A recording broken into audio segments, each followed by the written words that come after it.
I'm a mother of an addict, and I don't know what to do. I just don't know what to do. And the only thing that I have in my soul is art, and so I've begun to use, like I did, like you said, I did a project around dying and death. I'm using painting and words to explore what on earth is going on, because I just don't know.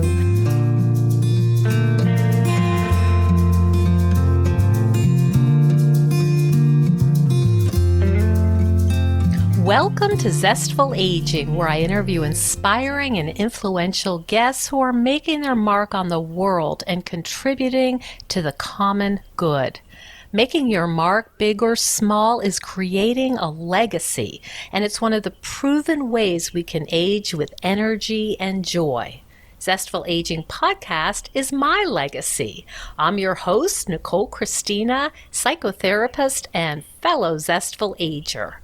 Our music is courtesy of Judy Banker. Find out more at judybanker.com. And to find out more about this podcast, my web courses, and other offerings, hop on over to zestfulaging.com. And while you're there, sign up for my email newsletter, The Insider, where you will get behind-the-scenes looks at my interviews and other fun tidbits. Well, you know who I've got by my side, my little loyal Jack Russell Sparky. So let's begin. Today we're going to tackle a tough but very important and relevant subject that affects a lot of us. Many of us have addiction in our families. How aware are we about how it's affected our own lives and our own mental health? And how much can we help our loved ones who are addicted? What about the destructive behaviors that come with addiction? How do we navigate these? Today we're speaking with Antonia, an artist who uses painting and words to explore difficult subjects. There's addiction in her family, and over the last 10 years she has seen how destructive, chaotic, and hopeless life with and around addiction can be. And she's just completed the first stage of a project of paintings and words called Addicts and Those Who Love Them, because behind every addict is someone who's traumatized by loving them. It's not so simple to walk away when your addict is your child, your parent, your sibling, or your spouse. Welcome to the show, Antonia. Thank you. It's lovely to be here with you, Nicole. Oh, I'm so pleased. We talked a couple years ago about your exhibit on death and dying, and now you're back with a brand new exhibit on the families affected by addiction, and I'm so looking forward to speaking to you about this. We have a massive problem in the United States with addiction. And I don't know how it is in the UK, but I'm guessing that you're having similar problems. Absolutely, yes. I think that addiction is just a worldwide trauma. It is so ubiquitous. It's everywhere. And I do know that there is an opioid explosion of opioid addiction in the world. Which is so awful. And I think that addictive behavior can manifest over many different kinds of things. People say like gambling and food and sex and shopping. The addictions that I'm working with are drugs and alcohol. Because that's what I have direct experience of, not myself, but in my family. There is really crazy addiction, and I think it's affected you, and I think that. I don't want to put words in your mouth, but it's really led you to make this part of your art. Absolutely. Well, the thing is that I'm a mother of an addict, and I don't know what to do. I just don't know what to do.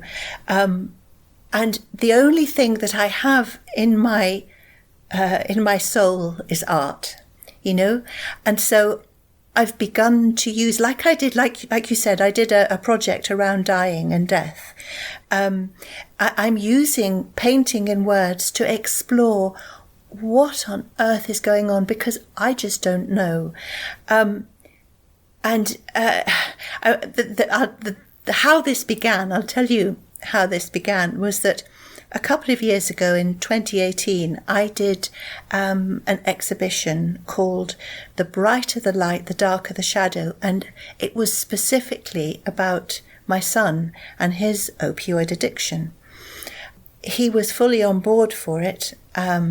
He agreed to do it, but at the last minute, he kind of went mad. I mean, there is so much about addictive behavior and people in active addiction that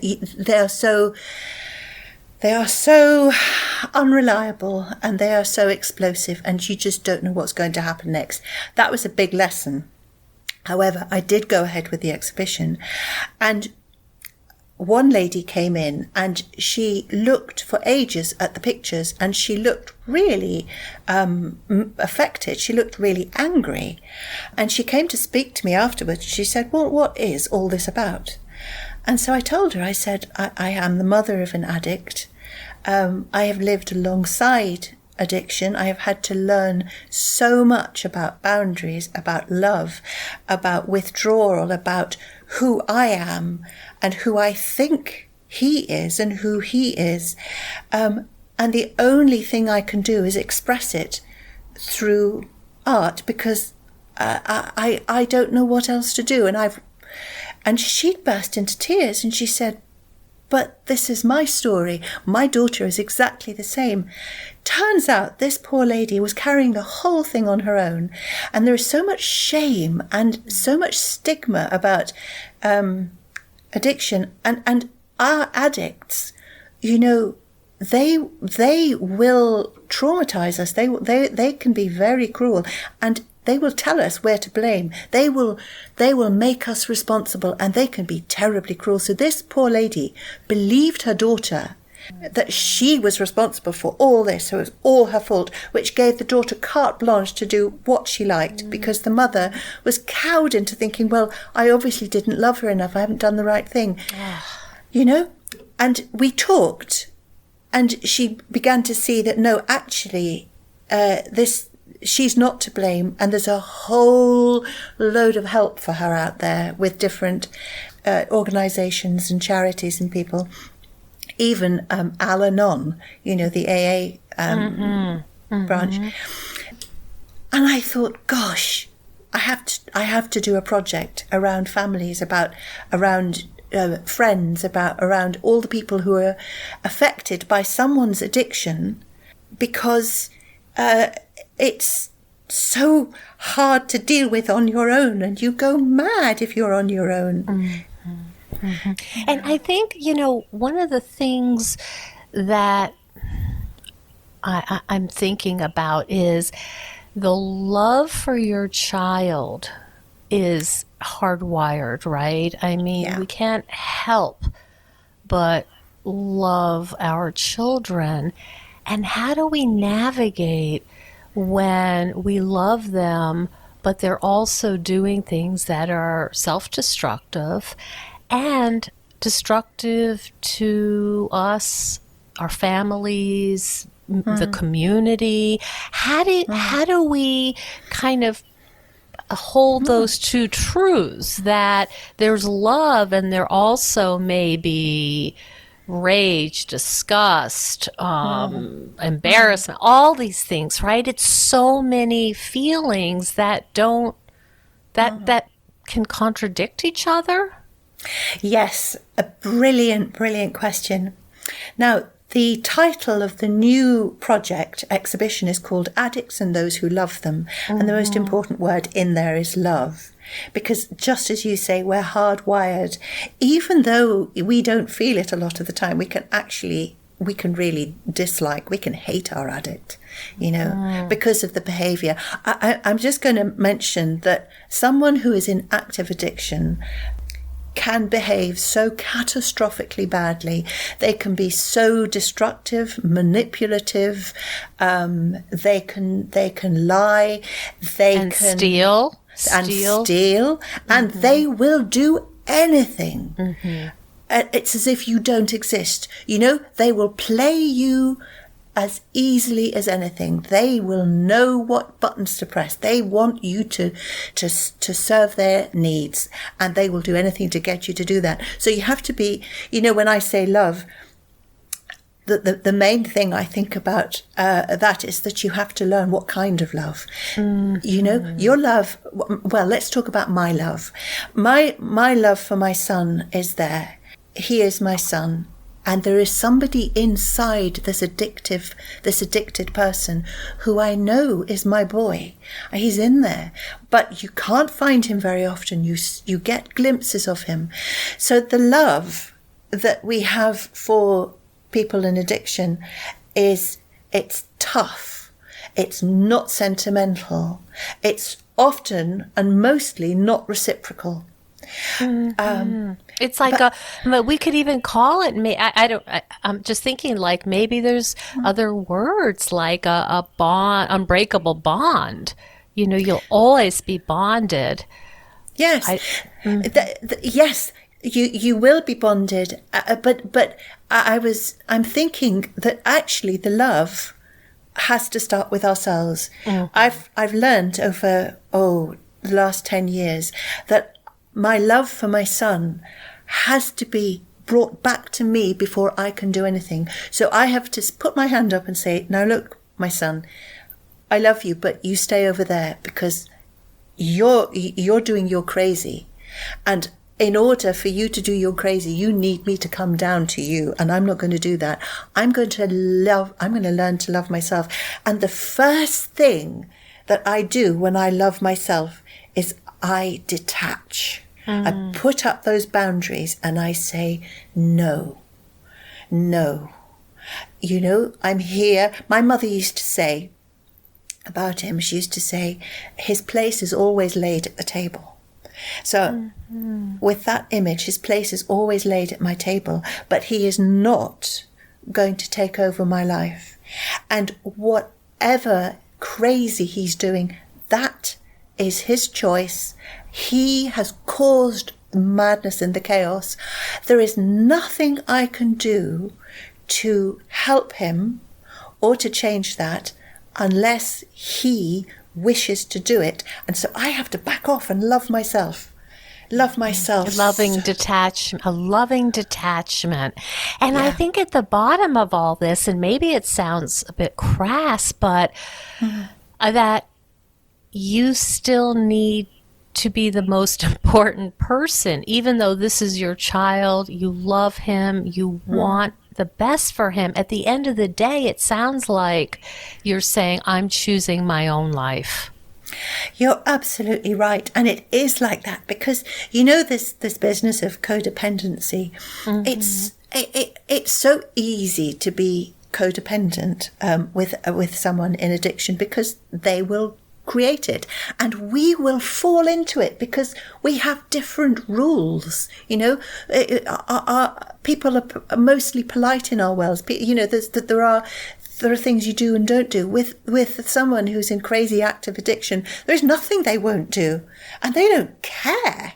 So that my son, oh my goodness, he can cause so much hell. And I choose to not get involved with any of it. But sometimes he will call and I'll pick up the call and his voice is calm and I'll think, now I have you for as long as this lasts and we will talk and we will talk. And I never say things like, I love you, because he has no idea what that means.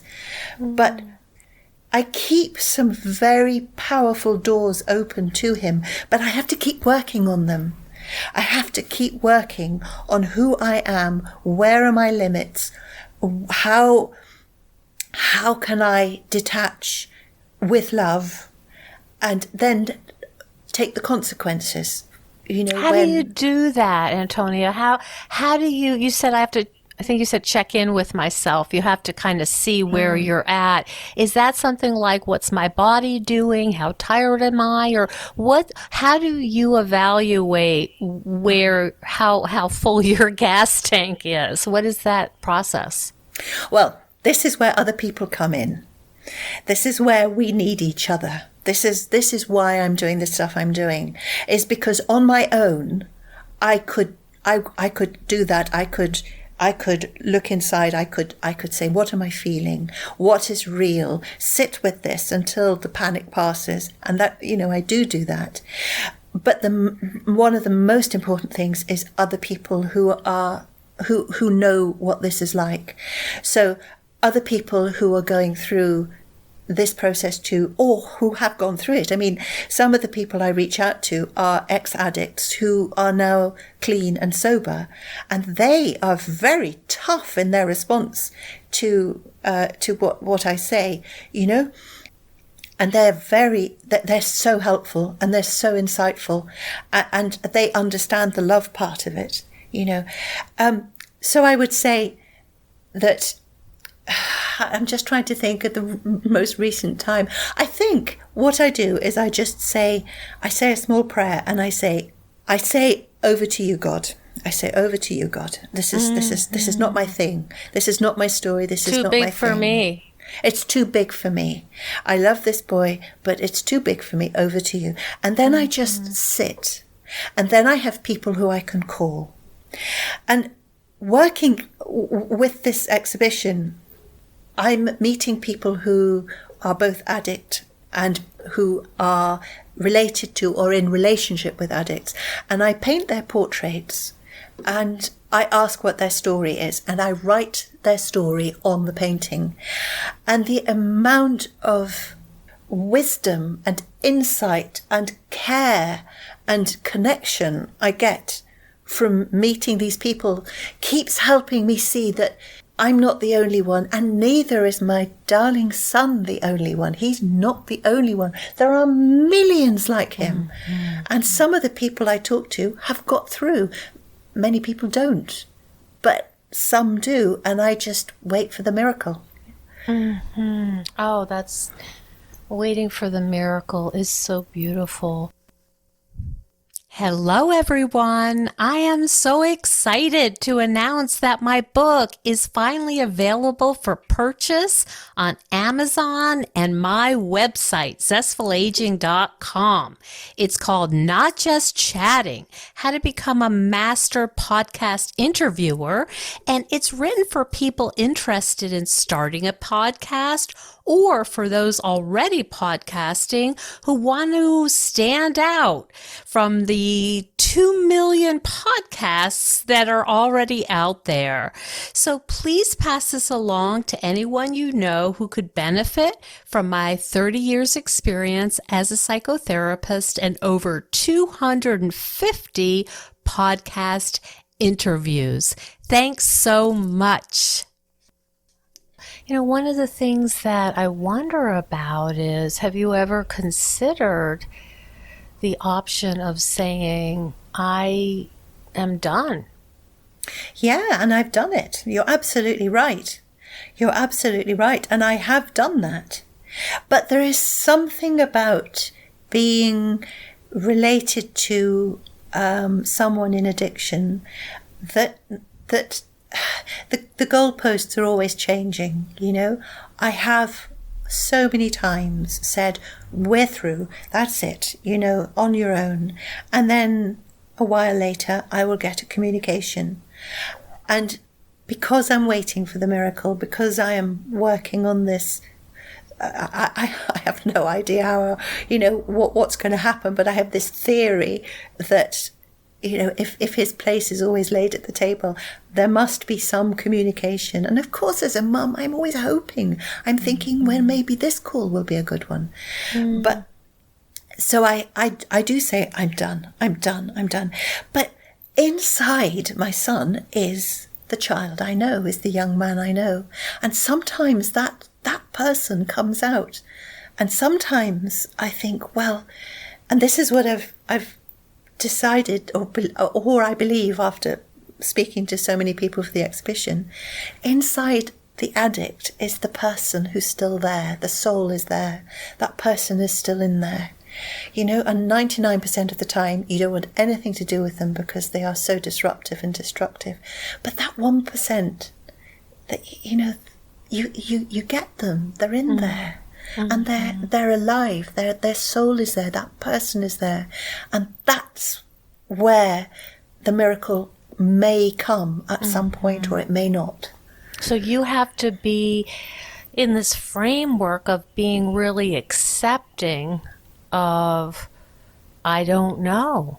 I don't know what's going to happen. I know what I wish for, but you really are living in the unknown about something that's so vitally important. That's exactly true, which is why I think that the love starts with me.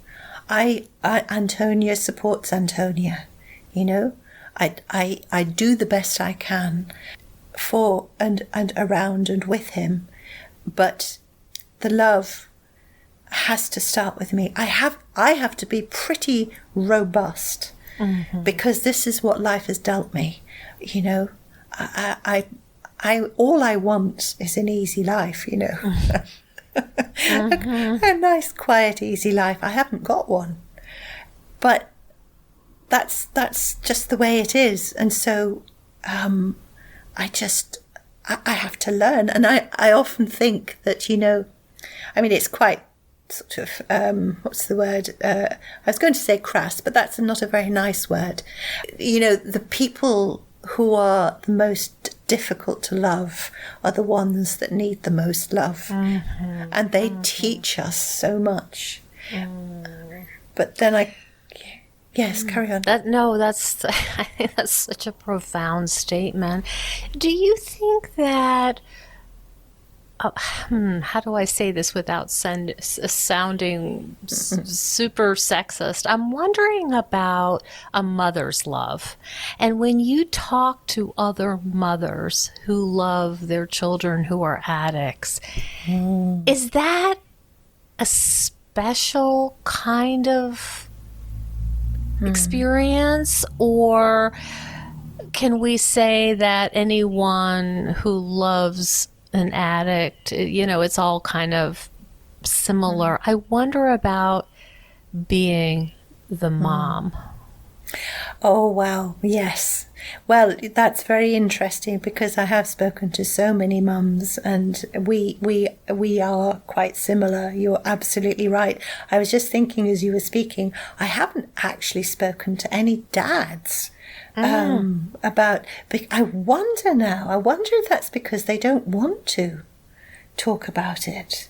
What is the shame and what are the expectations?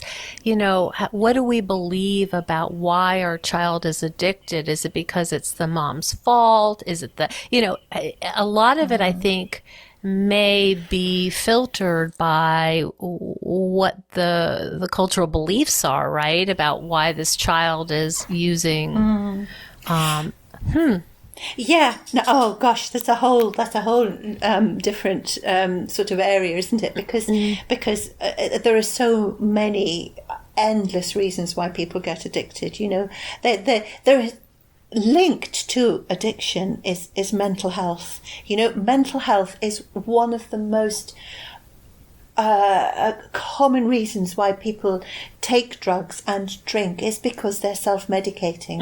You know, and if you get, if somebody has a really traumatic childhood and all they see is their parents and the adults around them doing this, you can see why they would do the same thing because that's what the adults do. And because actually I think that at least in the beginning, drugs work. They do take away the pain. That's right. You know? That's right. And telling someone not to do drugs because they're bad for you, they're just going to look at you and think, well, what planet are you on?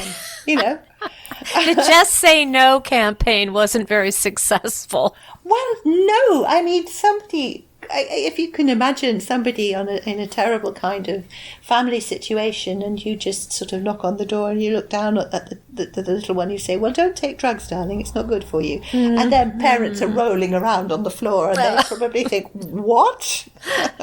Exactly. But I think the other thing is that, yes, there's mental health, yes, there's self-medicating, yes, there's trauma. But I think that for someone like me who's just a kind of middle-class person in a middle-class life, the children all went to school, nobody went hungry, life was pretty it was okay, it worked. So how do children, or how does anyone in a family like that become addicted? I don't know, but I don't know, and not everybody does become addicted. Mm-hmm. But I think for the people who do, I think the shame is around the fact that our families are very important to us, and our image is very important to us. And in our family, if we can be seen to be doing well with the correct amount of acquisitions and the right kind of lifestyle, in that we have the money coming in to pay our bills, we're doing stuff to belong. We belong to our tribe. Mm-hmm. And within this sort of situation, there is somebody who is just possessed, because addiction can just make you so erratic and so on. And they have no boundaries, and they're spilling out all over the place. I think parents like me for a long time, feel that we will be judged, we will be blamed, no one will talk to us, everyone will hate us, everyone does hate us, no help for us, we're ostracised, I'll tell you one thing. One of the first times I went to an Al-Anon meeting, or it wasn't Al-Anon, it was some kind of drugs support meeting years ago, and I was in a terrible state because I was at that point where I believed, yes, I am to blame. I have done this to my child, though how I could have done it, no way could anybody do that to a child. But I believed it. So I come to this support group and I sit down and everyone's talking about themselves, and they come to me and I hear myself say, I hate my addict. I wish he was dead. And then I burst into tears and I thought, oh my God, what have I said? I'm going to be arrested. They're going to throw me out. Do you know, those kind people, they put their arms around me and they said, we know how you feel. We've all been there. But you don't hate your addict. You hate the addiction. And of course you say you want him dead, but what you want is the situation to finish. You don't really want... I thought, oh, thank you. My goodness. That's it. That is profoundly powerful. That's other people. That's reaching out to other people. Those are the good people who will all support each other, by keeping kindness and love open. I don't want to sound like my life is one big disaster. It isn't. No, I'm not hearing that, but certainly this has been a massive challenge. Anything that surprised you as you've been working on this exhibition?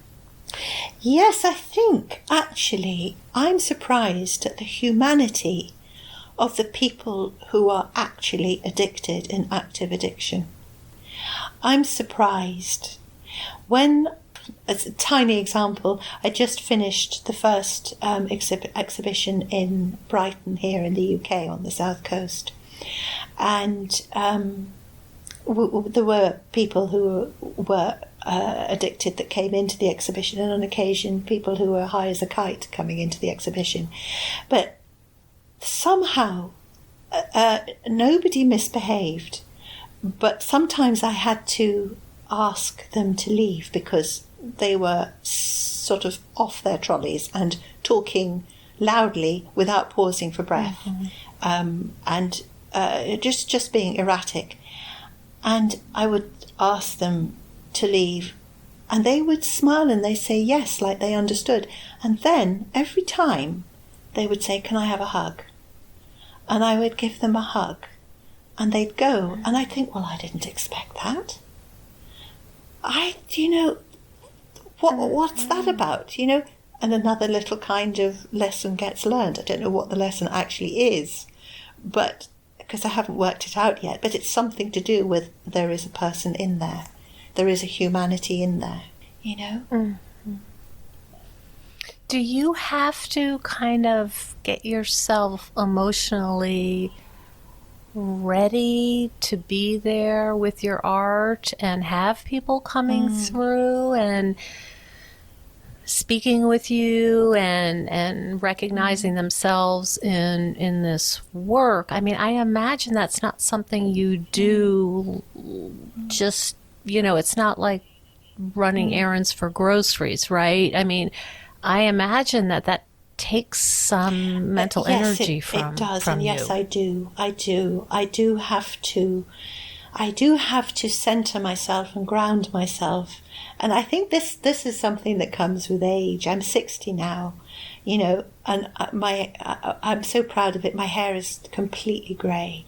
I've let it all go, and now I look like, I look like the old lady.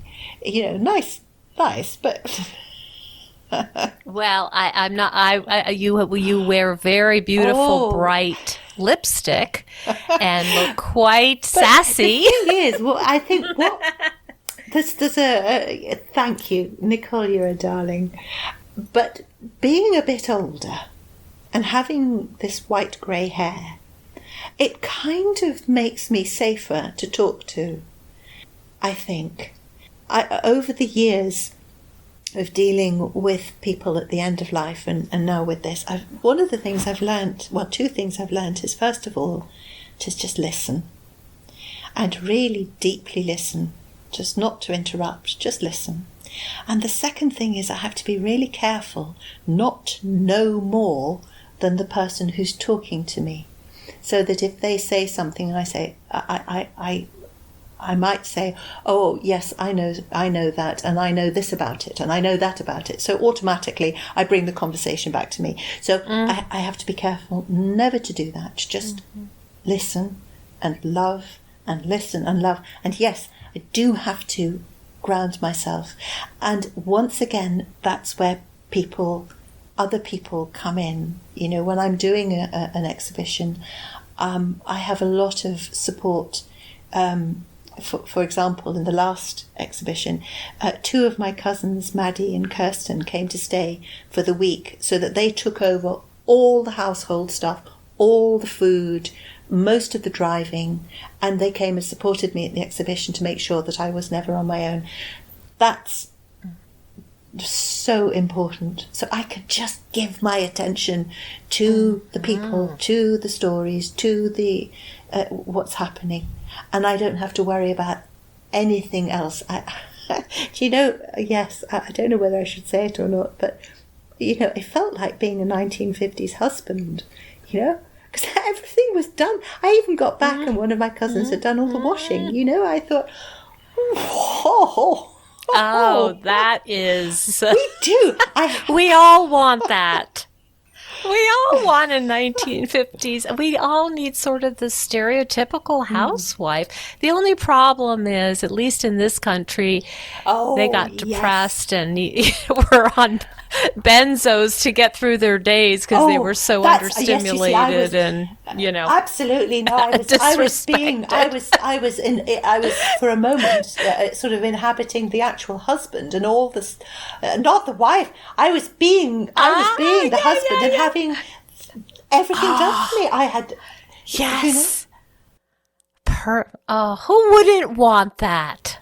Absolutely, the poor wives. I'm so glad that that doesn't happen now, unless people want it to, and they're all happy about it. But boy, that support, that sounds like, you talked about self-love before, but this is not something you can, I think, do without probably acknowledging the cost to your own energy, right? Yes. Reserves, yeah. Yes, absolutely, absolutely. But there are so many people who want to be heard and seen, and I'm finding that with the subject of addiction and loving someone in addiction, I'm finding that so many people are coming forward and wanting to talk. I've got another 7 or 8 people to paint, because I'm a portrait painter by profession, so to paint their portraits and to listen and write up their stories. There are so many people who just want to talk. And the thing about the exhibition is there's no judgment. I haven't got an answer. I don't know what it's all about, which is why I'm just asking questions. What's it like for you? Let me paint your portrait. What's it like for you? Tell us. It's not, this is the right way to think about it, or you should be doing this, this, and this to recover. You're just there and open. And so what would you say your legacy is? Wow, what's my legacy? Oh gosh. Well, I think sometimes, you see, I have great dreams of doing amazing things in the world, but I lack the ability to do kind of things for loads of people at once. I can't do crowds. I can do one person at a time. I can speak to one person. I can listen to one person. So I think my legacy, I would love to think that my legacy was a kind of one person at a time, little switching of the light on inside their heart. Just one person at a time. Not that they'd be changed, not that, they wouldn't go away and everything would be different, but that little light of being heard and listened to and actually not judged, but as much as possible understood, just for the moment they're in front of me. That connection of, I see you. Yes, that could have ripple effects, which then could help them to make a better decision, perhaps, about someone else, and then they might make a better decision about something else. It's the ripple effect. So I think my legacy is just one person at a time, just a bit of light, just a bit of light. Oh, my goodness. And I know that you've got these exhibits and people come to see them in the UK. Are they at all available online? Is there any internet access? Yes, on my website, but I am going to put more of them up on the website. I've got, if you go onto my website, which is antoniarolls.co.uk, just go on to projects, you'll see addicts and those who love them. Let me think. I have a newsletter. A newsletter which people can subscribe to, and that comes out once every 2 weeks. And in there, I have all the information of what I'm doing and all the bits and pieces. So you can subscribe to that on my website. And I have a YouTube channel, and I have a couple of videos there about the exhibition, and that's under Antonia Rolls as well. I've made life really easy. Absolutely everything I do is just Antonia Rolls. Perfect. Okay. And now that things are opening up, and I know people are traveling, what are some of the details about the exhibition? Is it going on through the summer, or where can people see it?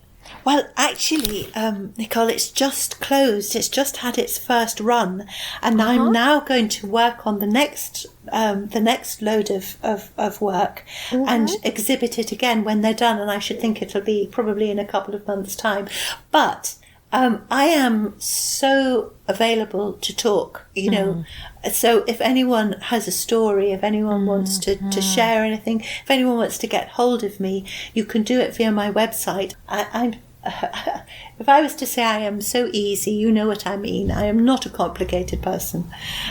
So if anybody does need to get hold of me, they can do. And all the work I do is free. You see, so everything I do is free. I crowdfund to support, and I have donations to support the work I do. So if anyone wants me to send them images of the paintings, I'll do it. I think that's really wonderful, so that people can reach out to you at your website and say, I have a story about addiction, and connect with you. And I just want to spell it again. It's Antonia, Antonia. Yes. Rolls, Rolls. Antonia, it is such an honor and such a deep pleasure to speak with you. Thank you so much for sharing this story. And I know that, it's going to go out all over the world, and I know that people will deeply resonate with your experience and others' experience of loving an addict. Thank you so much for being with me today. Nicole, thank you. How wonderful to speak with you. Thank you. Thank you so much for joining us on Zestful Aging. If you like the podcast, please share it with some of your friends.